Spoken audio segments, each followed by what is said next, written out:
বিশ্বে প্রথমবারের মতো কৃত্রিম বুদ্ধিমত্তা বা এআই মন্ত্রী নিয়োগ করেছে দক্ষিণ ইউরোপের দেশ আলবেনিয়া। দেশটির সরকারি কেনাকাটা ও দরপত্র প্রক্রিয়ায় দুর্নীতি প্রতিরোধের জন্য এই সিদ্ধান্ত নিয়েছে দেশটি। কিন্তু প্রশ্ন হলো, এআই প্রযুক্তিতে নির্মিত এই মন্ত্রী প্রশাসন সামলাচ্ছেন কিভাবে? বিস্তারিত আরিফ হাসানের প্রতিবেদনে।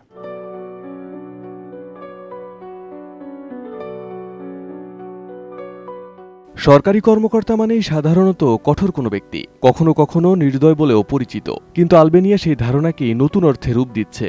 দক্ষিণ ইউরোপের এই ছোট দেশটি প্রথমবারের মতো একটি কৃত্রিম বুদ্ধিমত্তা বা এআই মন্ত্রী নিয়োগ করেছে, যিনি মানুষ নন, পুরোপুরি প্রযুক্তি দিয়ে তৈরি। নাম তার দিয়েলা।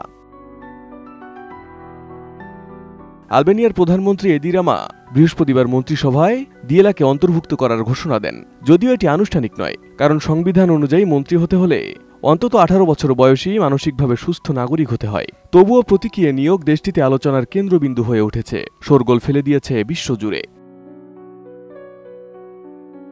আমি বুঝি নির্মাণের শিল্প, সালাম স্টিল বোঝে ডিউরেবিলিটি। সালাম স্টিল, মোস্ট ডিউরেবল স্টিল। আলবেনীয় ভাষায় দিয়েলা শব্দের অর্থ সূর্য।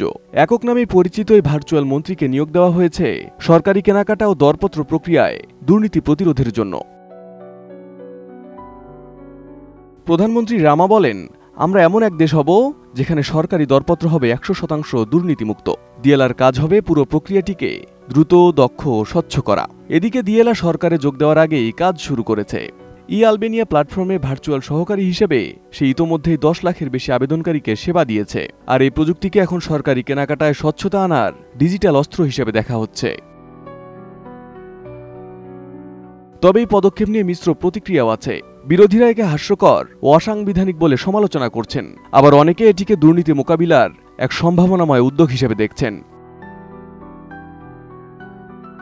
অর্থনীতিবিদদের মতে, যদি দিয়েলা কার্যকরভাবে দরপত্রের স্বচ্ছতা নিশ্চিত করতে পারে, তবে এটি কেবল আলবেনিয়ার জন্য নয়, আন্তর্জাতিক পরিসরেও নতুন দৃষ্টান্ত তৈরি করবে। মূলত ইউরোপীয় ইউনিয়নে যোগদানের আলোচনায় থাকা আলবেনিয়ার জন্য দুর্নীতি দমন বড় শর্ত, তাই এই পদক্ষেপকে কৌশলগত হিসেবেও দেখা হচ্ছে। এদিকে প্রধানমন্ত্রী রামা স্বীকার করেছেন, এ উদ্যোগের প্রচারণামূলক দিক আছে, তবে তিনি জোর দিয়ে বলেন, এটি মন্ত্রিসভার সদস্যদের উপরও চাপ সৃষ্টি করবে, যাতে তারা ভিন্নভাবে চিন্তা ও কাজ করে।